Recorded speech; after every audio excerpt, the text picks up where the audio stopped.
It's finally some nice weather here in central Arkansas. Last week we went 7 days and had over a foot of rain. And this is already on top of about a 6-7 month span of pretty wet conditions. I'm not exactly sure those totals, but it's astronomical. I had some fencing issues I had to take care of. That'll be in a different video, but since we finally have gone over 24 hours without rain for the first time in what seems like forever, I'm going to try and get the tractor out, do a little bit of bush hogging, knock some of these buttercup weed, flowers, whatever you want to call them, down, and let the base Bermuda try and take back over a little bit, or as much as possible. I think I've mentioned this before. I don't own this pasture. I don't pay anything to have my animals out here. It's owned by my in-laws, and they're gracious enough, and I'm very appreciative of it. But my goal is to ultimately buy my own farm, ranch full-time. And I'm trying to do it with as little debt as possible. And I'm making great strides towards that, and this is allowing me to do it. But there's some choices that have to be made, sacrifices, if you will. I don't get to have the prettiest grass. I could invest the money and spray and fertilize and keep the weeds out and so forth, but the way I'm having to run cattle right now, moving them so fast that it's not really worth the investment to me. If they were here longer, I had a little bit of a herd, then sure, I would do the best I can, and provide the best grass and keep the weeds out and so forth. But that's not the case. So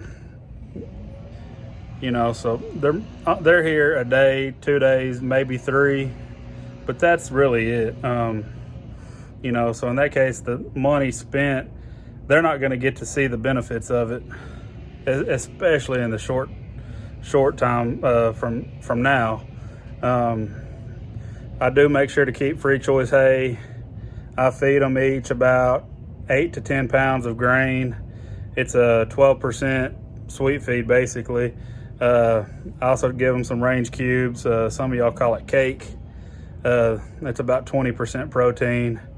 I also keep a free choice mineral. It's Purina Wind and Rain.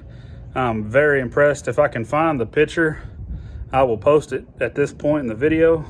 I'm not sure if I'll be able to though, but I had a cow come in, skin and bones. She was bred second period, if I'm not mistaken. Real pale colored. You could see almost every bone in her body. I introduced her to that Purina Wind and Rain mineral. It took 11 days and she looked like a different animal. Jet, shiny black coat. You couldn't really see any bones in her body. She had gained over 100 pounds.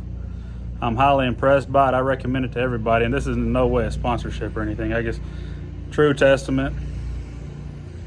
I also keep a free choice of salt block out. Just maybe it's a little overkill, but I do it just, since I am lagging on pasture quality, I can make up for it there, even if it does seem like a little overkill. But anyway, I made a feed store run. Yes, I'm wearing shorts and boots. This is central Arkansas. It's almost 90 degrees. We got 90+% humidity. It's muggy. It's hot. I'm a big guy. I'm wearing shorts.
Couldn't find the correct pins for this, so I just used some old bolts.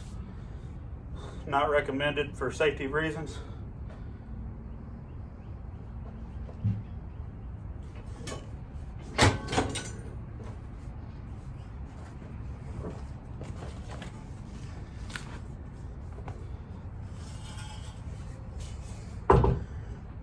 I'm gonna turn this.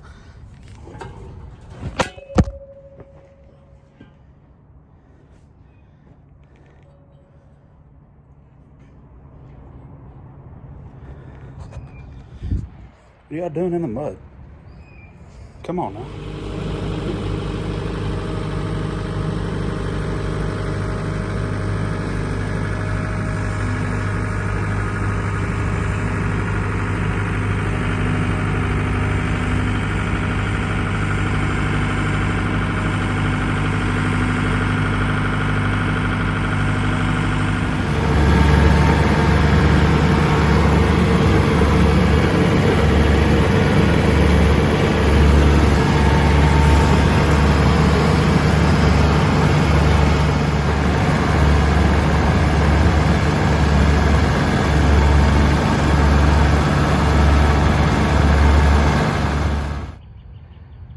Made fast work of that.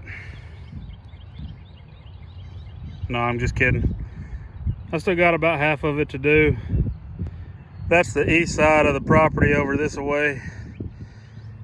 And it slopes, I don't know how well you can tell, but it slopes down going west to east. And about that line is almost about where the tractor tires were spinning. The closer you get to the railroad track, the more water that it'll hold. It gets pretty tough sometimes. It definitely is something that is not ideal, especially this time of year when the grass is growing, because you can't get down there and keep it cut. But you gotta do what we can do. Well, I got the girls all fed. I didn't film anything because of all the mud. I bet it's a 40 by 40, maybe a 50 by 50 pin, square shape that leads up into the barn. And that's what I use to catch the cattle. So that's where I keep their water. And when I do feed, I feed in there. That way they're used to coming in there. But with all the rain we've had, it is muddy. I have knee boots on and they're almost not tall enough. It's kind of ridiculous, but I also don't really have a way to mount my camera, you know, so I have to hold it in my hand, and walking through that deep of mud, slick, and cows and trying to feed them, it don't really work out trying to hold a camera up and film that. I've shown that before. Everybody knows what it's like feeding cows. Dump a bucket of feed in a trough. Nothing too special there. Anyways, I appreciate y'all watching. It means more to me than y'all know. It'd be really helpful to the channel, to the farm, if y'all would hit that subscribe button, like the video, but be sure to hit that subscribe button, please. It does so much. I appreciate y'all, and I'll see y'all next time.